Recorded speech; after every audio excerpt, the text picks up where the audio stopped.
Okay, well, welcome. Today we are going to be it's going to be the presentation of the proposal from the Frente Amplio de Mexicanos Inmigrantes in the topic of the review of the UMCA.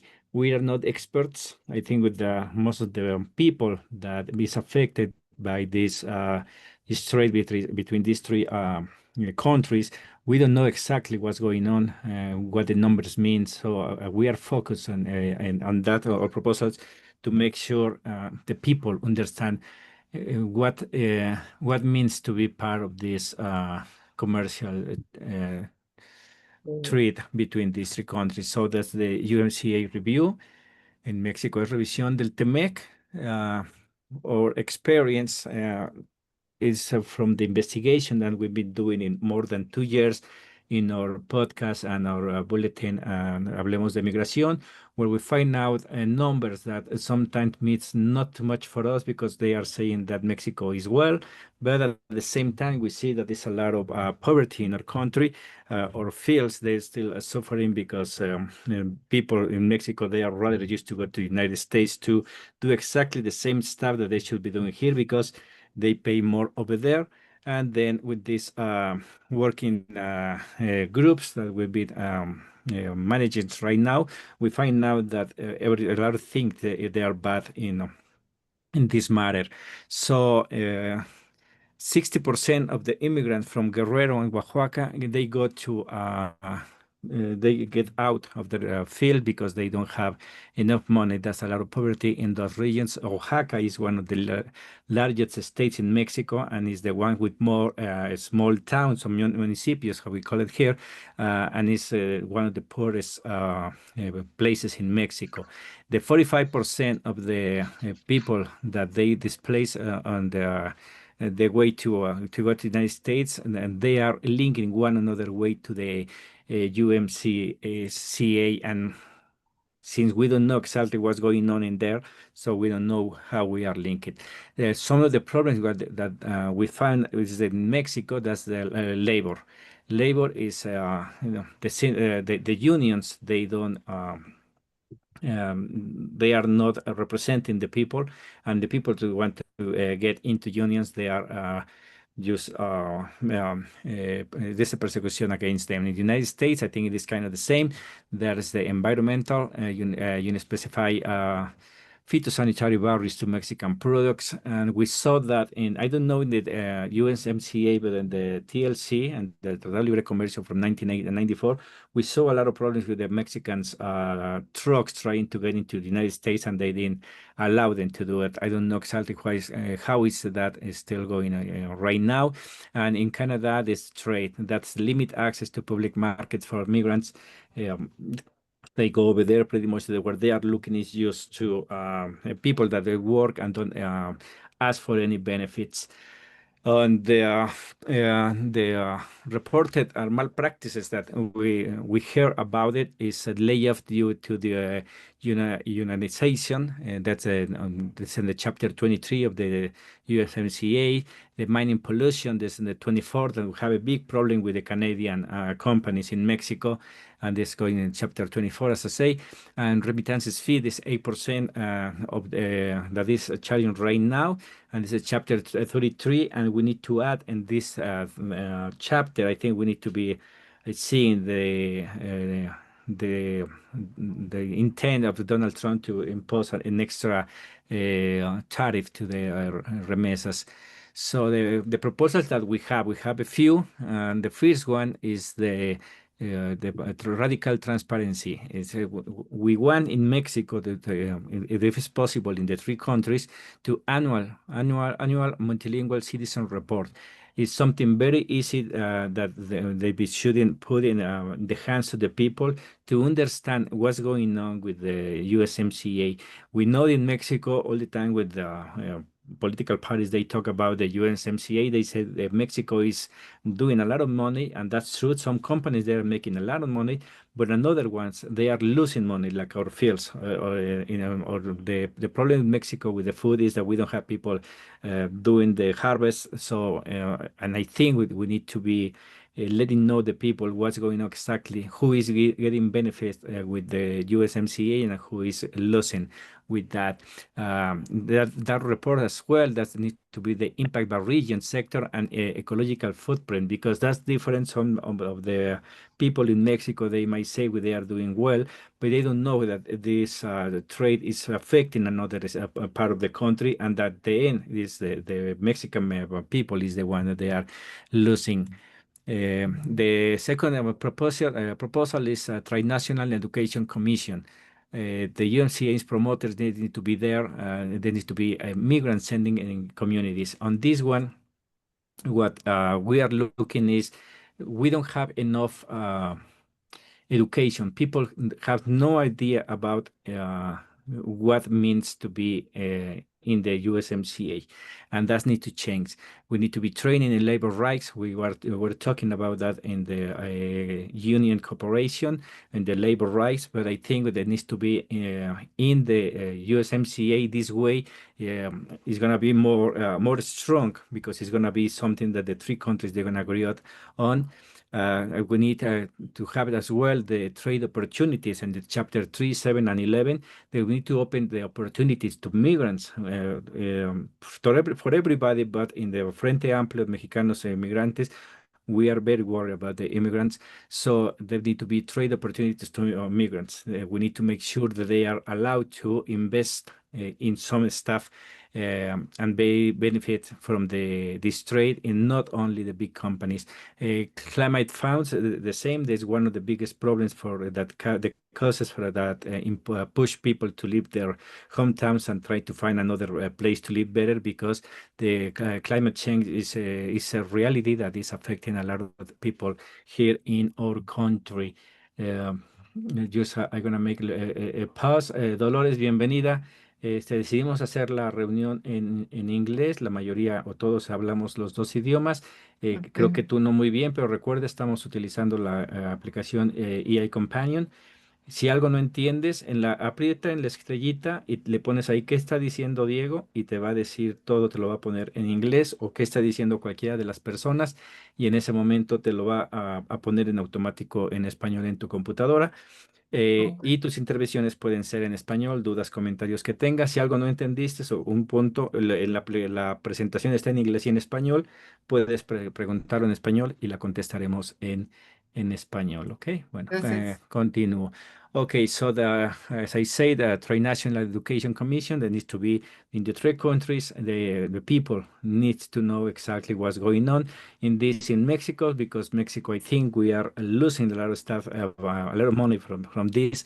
But in the other countries like United States and Canada, I think with the people, they need to know as well what means to be on the part of this trade. Cross-border labor protection. The Chapter 23, they need to reform International Labor Rights Commission, because right now most of the people that they go and work in the United States, they go with contracts, but nobody is really making sure that the employers respect the rights of the people. There needs to be the 72 hours investigation and sanctions up to 10% of sales, and to review the HTR visa for whistleblowers.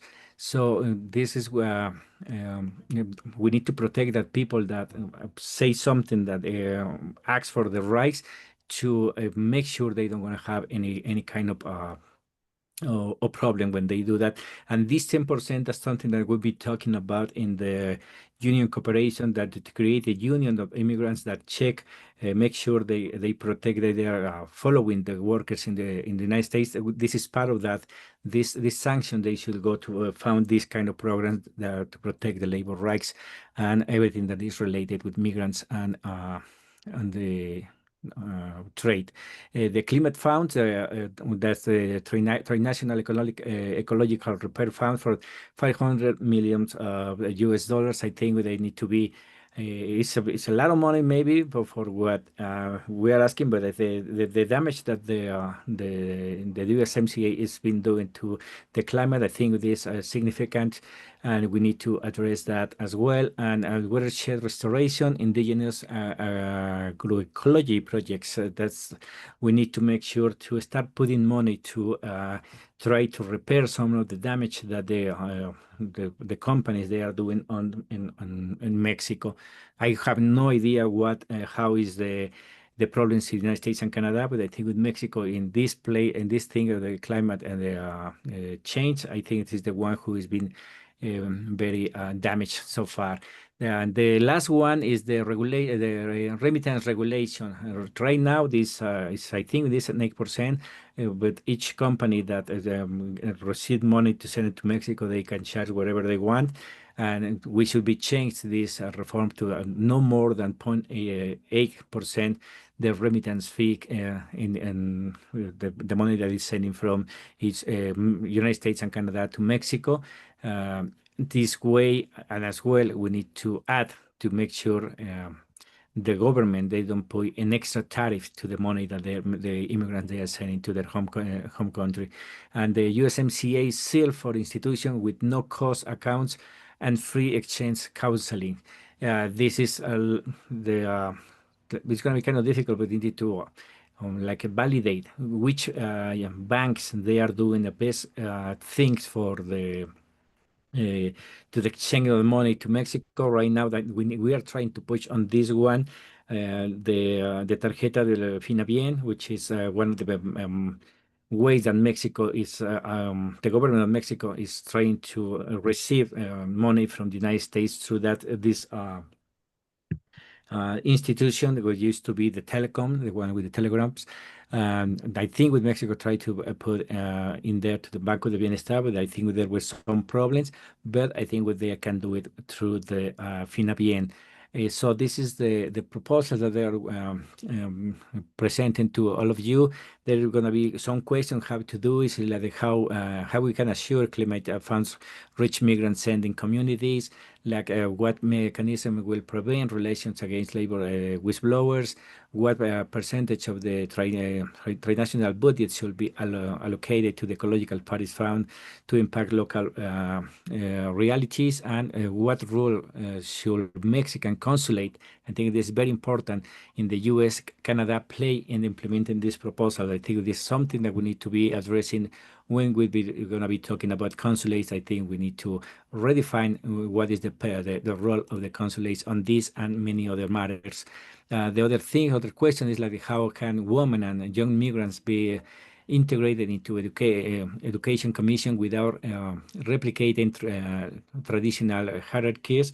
It's one of the things that we were been talking in the beginning of this meeting, how we can make the young people get involved on everything, not just on being citizens of Mexico or voting, but in the same how we can be active part of the change that we are trying to look for. And the other one is if the USMCA still fails to address poverty and climate change, but it should be renegotiated or replaced. That I think with a lot of people is saying that Donald Trump is trying to renegotiate this trade. This is one of the questions that we need to be asking, and if our government's willing to penalize our own companies for labor and environmental violation. I think this is one of the biggest problems as well. If one of the companies in Mexico break one of these rules, how the government is going to be acting against this at the same in United States and Canada. So that's this is reform or replace the USMCA. That's the question. I think with some people that they are being benefit from the USMCA, they're gonna say we need to use reform a little bit. Some other people they're gonna ask for change the whole thing. So I think this is one of the things we need to be talking today. So this is the presentation of the proposal that the Frente Amplio is putting to you to the discussion. And I don't know if you have any questions or any thoughts about this.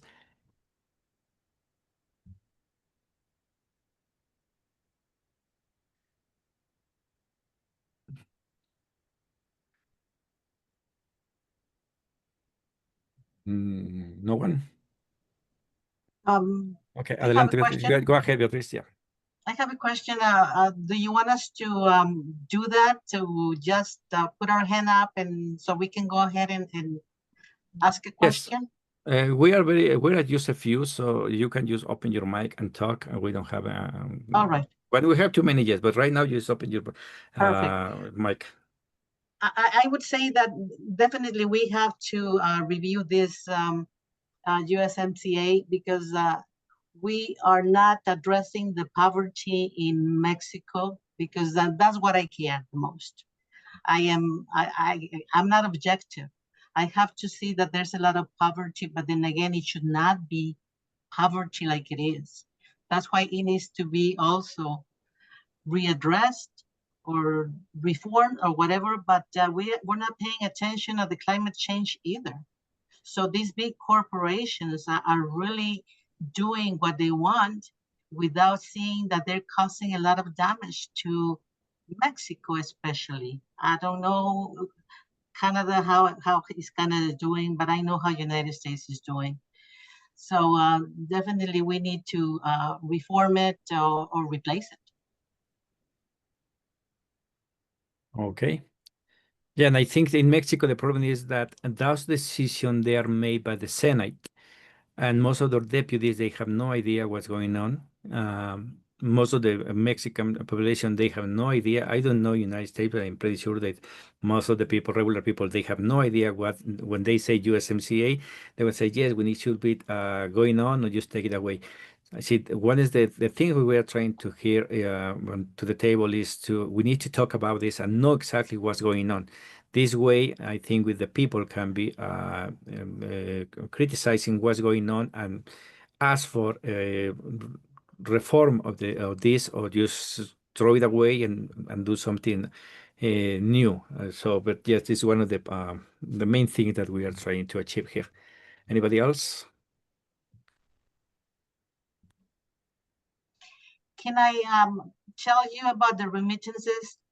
I think that is unconstitutional in the United States to do that because those remittances, they have already paid taxes. So they cannot be double taxed. That's just definitely not acceptable. But nobody's doing anything about it. Now, the companies where we send the money to, the remittances, they should not be taking advantage of the situation like they have done it for so long, especially Western Union. Yeah, I think Western Union has the a huge history about getting benefit from the remittances. I think what we should be putting the table on the review of the MCUMC is that besides what the Donald Trump government or any government said, if you put there a point where you can cover ask for a fine to the companies that they charge more than that, even if the government tried to put it, they should not be allowed to. But I think we should explore that situation because we know that this is unconstitutional and is, but I don't think that right now this government is so worried about the constitution. I think they never gonna pay attention what is saying there. But I think we can do something because right now the remittances companies they are making a lot of money. So if somebody needs to pay for that, they should be those guys the ones paying for that. It's pretty much like in Mexico is happening that if you go to some establishment and you want to pay with a credit card and they charge you extra because you're gonna use your credit card. I think this is not it's not okay, but they are doing it, and I think they should be regulating that. Definitely. Is there any possibility, Diego, that the Mexican government could handle people's remittances as opposed to having to go to Western Union? Could Bienestar Banks or somebody else take care of it? Right now we have the Financiera del Bienestar. I think when on our meetings here in Mexico, I show you the card. Let me see if I have it here. And I think this is a really good idea to do it. It's like a credit card or debit card, whatever, but it's from the government. Yes, it's like this one. It's called Finabien. Yeah. For those people. Okay, yes. Okay. This one, you can ask for one this in the consulate, and they're gonna give you over there with that one over there, and you can put money there and then send the money. But this is the problem. A lot of people they don't know how to use it. They need to use cell phone and all that stuff. So they're gonna still go into the Western Union. Western unions and those small shops, and send the money from there. You can ask them, even from Western Union, say, I want my money go to Financiera del Bienestar. But the problem is Western unions, if you ask that, they say, no, it's better you send them this way, because that's where they make more money. And this is something that has been happening for so long, and I think this had a lot of potential to grow, to start sending money to Financiera del Bienestar.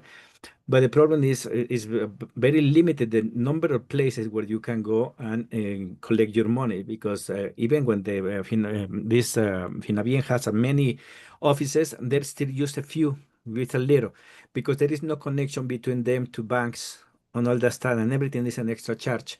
A lot of people, when they say this is unconstitutional and all that, about this the tariff that people is sending over there, they never talk about most of the immigrants, they don't have papers. They use a false social security number, false ID. So their checks, they are addressed to another person, not to them, another name, the fictitious name. So in order for them to change that, they need to go to the marketplace or a little store and exchange their check, and they charge up to 1% from the total of the check. Oh, that's a lot of money, because it's the whole month of they get the paycheck, and they are giving that money over there. So that's a huge problem with the Mexicans over there, that this card, the Finabien, is trying to solve, but it's just starting this one. Even if it's been in place for 2 years, this just a few people knows that exactly how that works. So I think we are able to do that. I've been proposing that we should be doing using this the Finabien in order to allocate money in some communities, because it's more easy when you send money through that Finabien and get to the Banco de Bienestar, and they know exactly how much money is getting each month for these immigrants in the United States, so they can give credits to them to that community. So it's possible, but I think we are far away to try to do something, and that's why I think the best way is to put it into the USMCA in order to force to the companies that they are getting that money to be benefit from the remesas. It's also quite easy to send money through Zoom if the person at the other end has a bank account. Yep. As And cash. and that's one of the biggest problems that most of the people they don't know. They don't In my know. case, since 2000, I was one of the first Latinos that is undocumented immigrants. We opened a bank account in Wells Fargo and start sending money that way, because Yeah. it was way more cheap. And for people that I know, I tried to push them to do that, invite them, and took them 6 months to trust me. And I said, okay, let's start doing it. So, and when you are talking about sending through Mexico, remember, most of the people, the immigrants that they're living in the United States, there are people that they've been out of the country for 10, 12, 20 years. They remember the old government. They don't know what is going now with the 4G. I think Yeah. this is not a huge change as well, but at least they remember that. So it's kind of difficult to get to those people and explain that we need to do this because it's better for the country, it's better for you, and it's a lot of stuff work to do. And this is one of the things that the consulate they should be focusing their effort to do it. But I don't know exactly if they have the enough money to do it, or if they are just doing their best with what they have. So yeah, but that's a huge problem. Okay, another topics. What do you think that from the points that I present to you that would be adding or changing, or any thought that you have? I remind you that this is just the presentation from the Frente Amplio. We're going to have more presentation for more people from the work groups.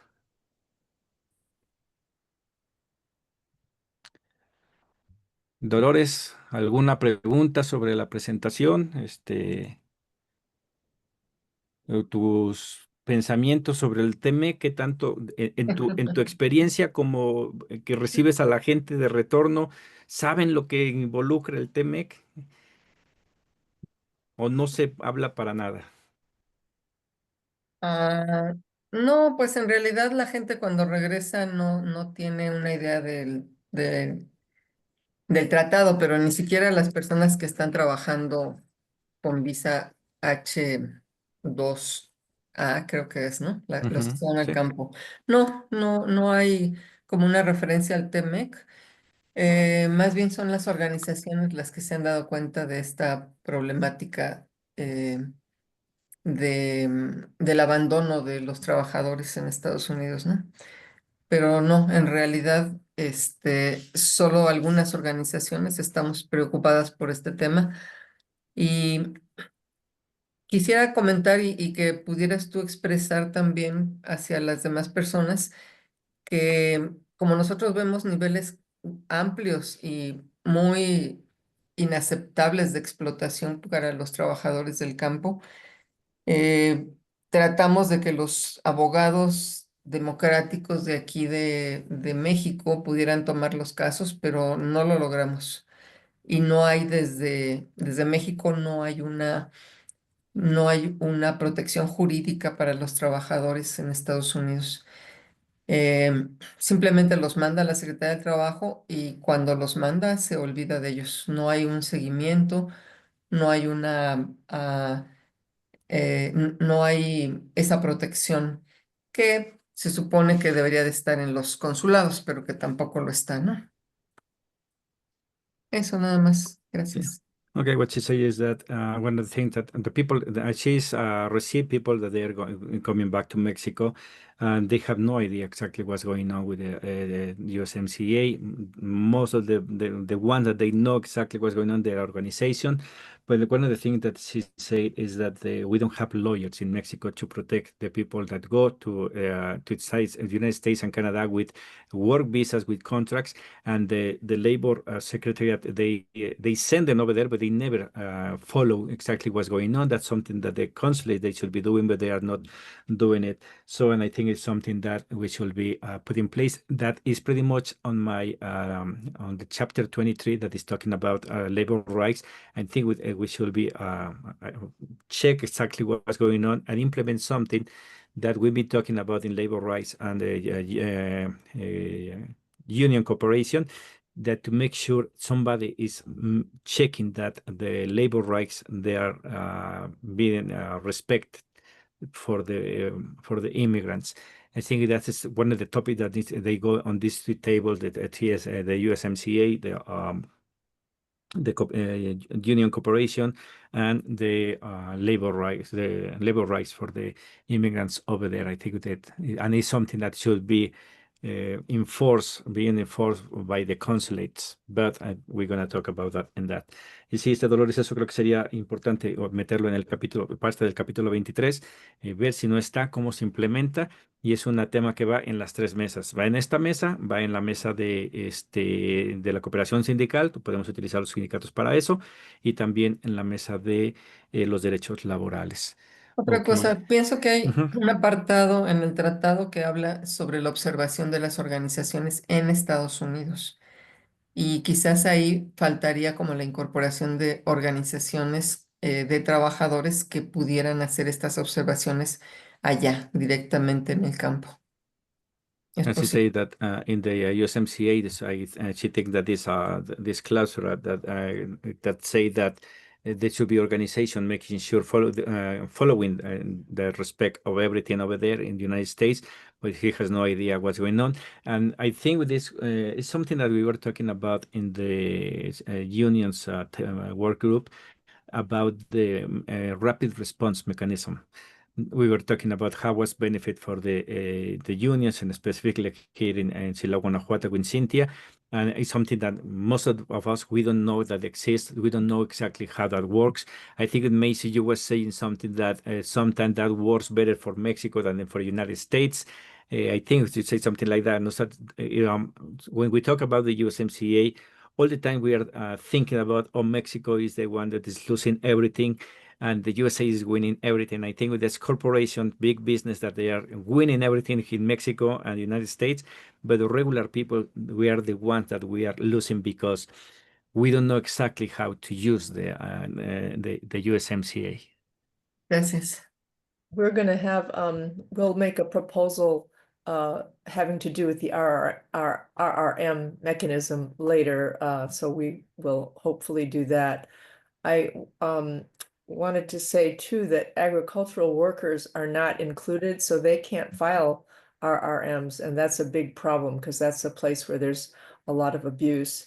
And I also just wanted to mention, we did an interview with Maria Elena Valdivia, who knows a lot about the abuse of H-2A workers. So I'd love to send that bulletin to everybody if I could, Diego.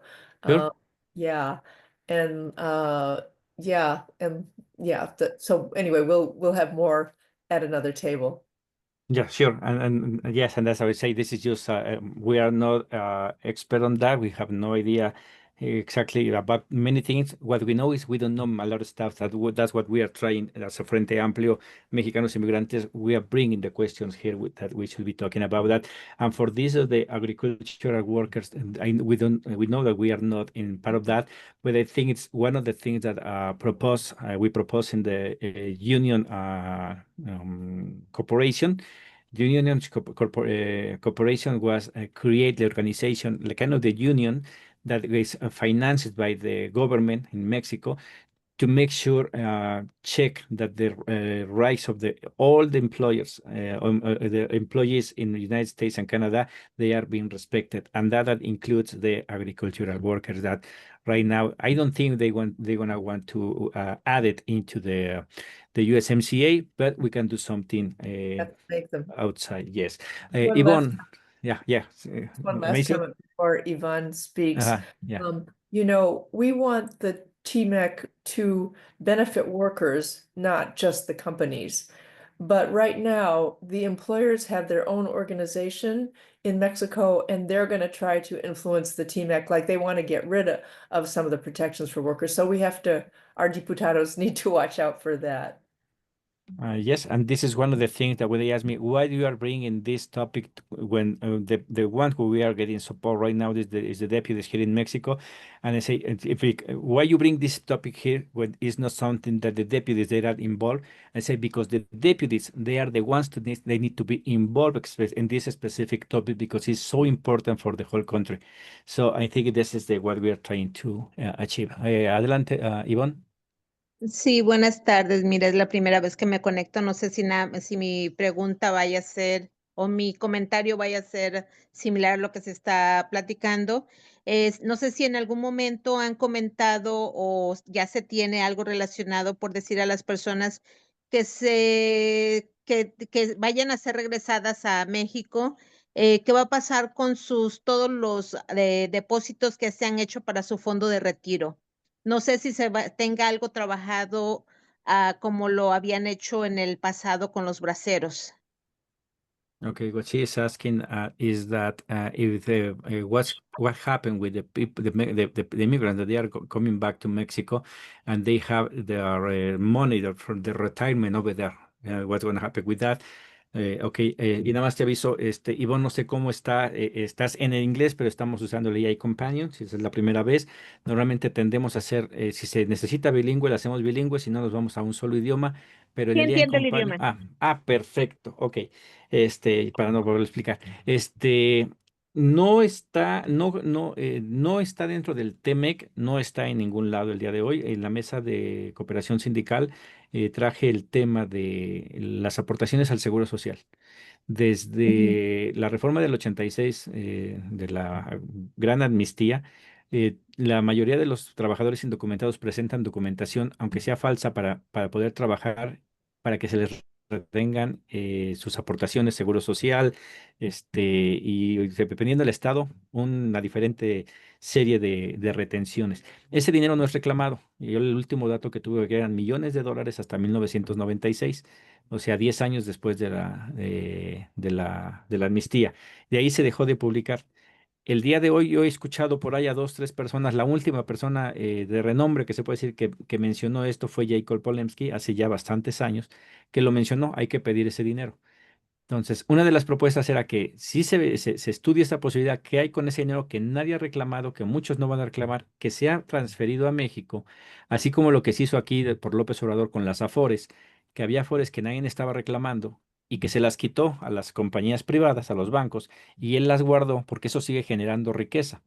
Mientras nadie las reclame, sigue generando para ciertos programas. Mm. Lo mismo podría hacerse con esto del Seguro Social. Pedírselo a Estados Unidos, que llegues aquí a México, se guarda, se investiga. La mayoría de los migrantes indocumentados tenemos toda nuestra información de lo que trabajamos, porque esos son los primeros consejos que se da, que dice, guarda todos tus talones, guarda todo, porque algún día vas a arreglar papeles y los vas a ocupar. Entonces, muchos de ellos ya los tienen. Entonces, o muchos hemos hecho declaraciones de impuestos y también las tenemos. Entonces, en base a eso, pues, podría ser una redistribución de esas aportaciones. En el aspecto por ejemplo, los del 401k, habría también que verlo, porque también sé que hay muchos que sí han participado en eso, y es ver los mecanismos que igual hay en cuestión de migración de retorno. Yo lo dije, yo cuando regresé no encontré ninguna organización que me recibiera, entonces me quedo en la nube y no sé ni pues, qué puedo y qué no puedo. Habría que hablar con estas organizaciones si es un tema que esté ahí y si no traerlo a la mesa para que nuestros legisladores puedan hacer ese trabajo de cabildeo y ver qué se puede hacer, ¿no? En este gobierno no creo que se pueda hacer, pero Trump no es eterno y creo que sí en posteriores gobiernos se podría llevar a cabo esta regreso de ese dinero que ahí debe de estar en las arcas del Seguro Social. Sí, sería bastante interesante porque realmente sí, ahorita hay muchas personas de retorno que han aportado muchísimo dinero a ese fondo. Sería interesante que todos pudieran también tener acceso a que se les devuelva si ya no van a tener un retorno al país o no van a tener algún tipo de ajuste migratorio. Así es, y este tema entraría, más que en el T-MEC, entraría en reforma migratoria. Ah, Ok, ok. sí, ahí es igual, para que lo anotes, acuérdate, todos aquí podemos presentar una propuesta, no tiene que ser muy elaborada, aquí entre todos la vamos a elaborar, de decir, esto, ¿dónde entra? Reforma migratoria. Tiene que haber una reforma migratoria porque se está pidiendo la ley ¿cómo se llama? De retorno. Y esa ley de retorno tiene que tener exactamente eso en mente, decir, oye, no nada más mis derechos de lo que ahorré, sino los que vienen con lesiones de trabajo se tiene que ver que sea atendida esa persona aquí con los mismos seguros que hay allá, que el día de hoy no está, pero le tenemos que traer el tema a la mesa. Muy bien, gracias. ¿Alguien más? Hey, Any other Diego, question? Ajá, Diego, I adelante. have a question for you. Yep. What are the key points about the T-MEC and what should we focus? What are the areas that we should focus? Well, the things that I check for myself that I think they go directly to the Mexican people that they are forced to emigrate is Chapter 23, and it is labor right. I think this is the main one, but there are many like the 7, the 10, 24th that they be talking about inversion, and because right now there's a lot of things that we open the possibility to invest in Mexico used for big companies, but for the immigrants, there is nothing. When people wants to come back to Mexico, everything is trade as importation, and some people they are bringing all their stuff. So there should be something in there to make sure that I think that's the chapter 7 and 10, and the 24 is about I think this climate change. But I think the main one is the 23. Chapter 23, I think that's the biggest one. And if we push enough and we put to the agricultural working inside the chapter 23, that's going to be a huge benefit for Mexico. Because I think that the agricultural sector is the one that has been more punished by this USMCA trade. So the areas that we should focus or we're focusing is trade and tariffs. Is that what you're saying? Labor rights? Labor rights. Environmental protection, digital trade and data protection. Yep. Auto industry, rules of origin, and intellectual property protections. So those are the areas that the T-MEC is focusing, right? Yes. Okay. That we focus on as part of the working group because it depends where you are living and what is the sector that you are involved is the one that's going to affect you the most. But for example, for Mexico, for people from big cities, I think they are more focused on the labor rights. But for people like in Oaxaca, Guerrero, in Chiapas, I think they are more worried about the agriculture and the climate change. So that's why it's not the way to narrow it to something. Since we are focused on the or people that they have no documents over there and they are working and their labor rights they are being they are no respect and the USMCA is affecting the labor in Mexico and that causes poverty and that's why they need to go over there. That's why we focus on the chapter 23. But that doesn't mean that that's the only one that affects strongly to the community.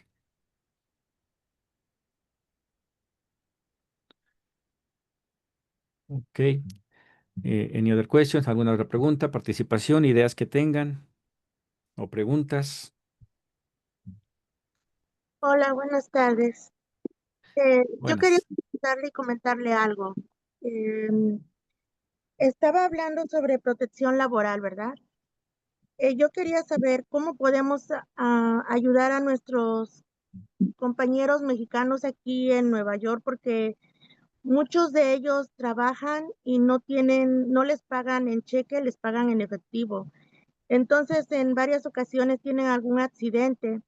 Y si ellos tratan de demandar o pedir ayuda, no se las dan, no se las otorgan, porque no tienen manera de demostrar que son personas que sí trabajaron para esa persona, porque el dueño al momento de enterarse de que sufrió un accidente lo despide inmediatamente y no le ayudan con los gastos ni médicos o no le dan su tiempo de enfermedad tampoco y los despiden inmediatamente.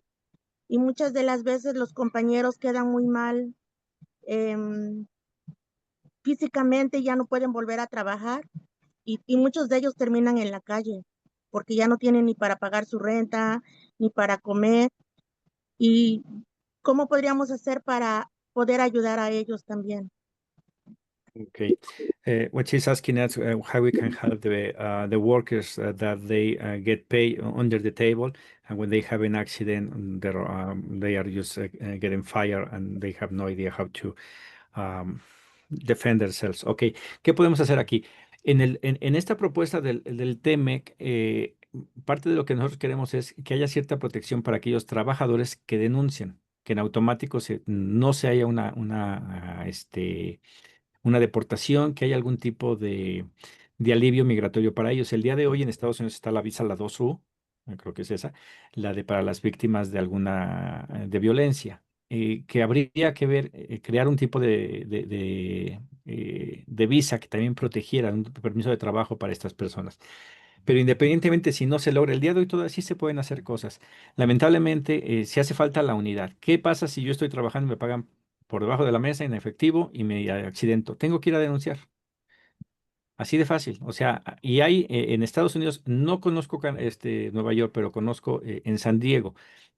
Habría que ver, en San Diego hay mucha ayuda para los trabajadores. La cosa es que vayan, que pierdan el miedo. El gobierno es una cosa, bueno, ahorita ya con Donald Trump no sé, pero lo que es el gobierno normalmente, y bueno, Nueva York está creo que no está tan mal, y creo que sí les puede ayudar. Pueden buscar que se protejan sus derechos laborales. ¿Cómo compruebo? Hay compañeros y ahí es donde viene la solidaridad. El compañero diga, sí, sí trabajaba aquí.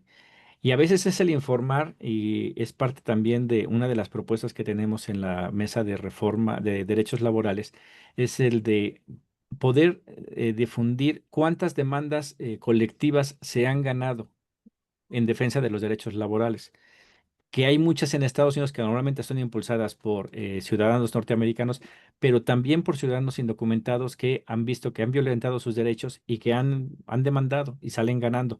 Esa educación, que también vamos a tener aquí parte de los grupos de trabajo, es la formación política que tiene que ver con derechos laborales también. Se cree que por estar indocumentado uno no tiene derechos y no, sí tenemos los mismos derechos de la Constitución que avalan a un ciudadano norteamericano, avalan a cualquier persona que esté en su país. Tenemos libertad de expresión. tenemos libertad de organización. O sea, todas las libertades que hay, las tenemos. El de arma no, porque no tenemos identificación válida, pero si no, a lo mejor hasta también. Porque los derechos de la Constitución norteamericana protegen a todos. Por eso es que los hijos de migrantes indocumentados son ciudadanos, porque la Constitución los protege. Pero sí se necesita mucha educación para que la gente pierda el miedo. Yo sé que la mayoría sí tiene miedo y prefieren no ir, porque ¿qué va a pasar? Y lamentablemente ese miedo los lleva a estar en situaciones en donde sufren accidentes, no son atendidos y quedan con alguna discapacidad permanente y pues, en su vejez lo van a ver. Entonces, sería educación. ¿Qué se puede hacer? Sabemos lo difícil que es para la comunidad estar en este tipo de reuniones. Por eso que nosotros nos hemos abierto queremos que la mayor cantidad de gente se involucre con nosotros, aunque sea registrándose a las mesas, aunque no asista, toda esta información se está enviando constantemente y habrá dos, tres personas que sí tengan el tiempo de leerlo, de pasar la voz y de esta manera, cuando necesiten la ayuda, voltear a buscar lo que vamos a formar nosotros aquí, que es un directorio. Estamos haciendo un directorio de medios de comunicación donde nos podemos informar de cosas reales como están pasando. Haremos un directorio de organizaciones que realmente defiendan a los derechos de los migrantes en México, en Estados Unidos y en Canadá. Es un proceso que va empezando, pero que vamos encaminados a eso. Entonces, ¿qué se puede hacer? Pues ahorita es informarse, y para ello pues tenemos que crear los canales de información. Para eso es que los ocupamos a todos ustedes. Los que tienen organizaciones, pues entre su organización ya conocen a varias personas. Habrá otros que pertenecen a un colectivo más pequeño, que no están organizados, pues empecémonos a organizar para que entonces una sola persona lleve esa información allá. Estas son propuestas, pero también pueden ser solicitudes de información y no sabemos esto. Generaremos ese contenido para podértelo proporcionar a ti cuáles son los derechos en base a lo que está allí en Nueva York, y hacer que se distribuya esa información. O sea, sí se puede. Eh, Anybody else? Another question? Another comment? Comentarios, preguntas. Well, looks to me that information is what gives us the power to do so many things. And that is what we're lacking. Like you said, we need a political formation. We don't have that. We don't have that. And the information that you're talking about, how people do not know about the USMCS. They don't know. And that is horrible, because with that information, we have rights. We can defend ourselves here in the United States. But if we don't know, we just keep accepting, and the treatment that we're getting is horrible. And people are people, and they have rights, like you said. Not because they don't have documents, they don't have rights. But they need to know that. Because you have seen it on lately on how just by the look of your face, they're treating us. It's just incredible. But I don't know, like you said, these tables are going to accomplish one thing, and is information. There's plenty of organizations here that work together, but we still need to unite, because what is hurting us a lot is that we have egos that are huge, and it's not about us. It's about helping our people. That's the bottom line. Exactly. Well, and that's one of the things that we try to accomplish here. This is just one part of the big plan that we have. That is the working groups. We have the political education as well. We are very soon we're going to start launching that. People that they want to know, but some staff that from Morena, we're going to invite them to join the National Institute of Political Formation, Morena. They have a good content, but we're going to be focusing more on the content that the people they need, like the labor rights and the USMCA topics that they are outside of the political parties, but there's that the immigrant they need to know. And the other thing is to know one to each other. Right now, we are watching the TV that the programs in TV that just we turn on and is there. We're going to be trying to push, like for example, we have Meso, which is editing the bulletin informative, the Mexican Solidarity Project with the really good information. They have the podcast Soberanía. They have the program here in Channel 11, Sin Muros. I have my own channel, Hablemos de Migración. So we need to try start doing that. And then as well, we're going to be connecting you with organizations that are working to protect the labor rights, the rights of the immigrants, like the Dolores, who is in charge of the people that's returning to Mexico, or the organization Colefon, that they are doing the good stuff over there in the United States as well. We have Dignidad Migrante in Canada. And the idea is we have a big group that of people and organizations that they are looking for exactly the same purpose, that is the benefit for the immigrant community in the United States and Canada, and obviously in Mexico. Okay, well, I don't know if anybody want to add anything else. If no, I think we're going to close this topic. I think it's going to be way much better, very good proposal from Meisu as soon as she is bringing to the table, and we're going to let you know when that's going to happen. And for now, I think that's it. Thank you so much to everyone to join me today, and we see you very soon. Thank you so much. Thank you, Diego. Thank you.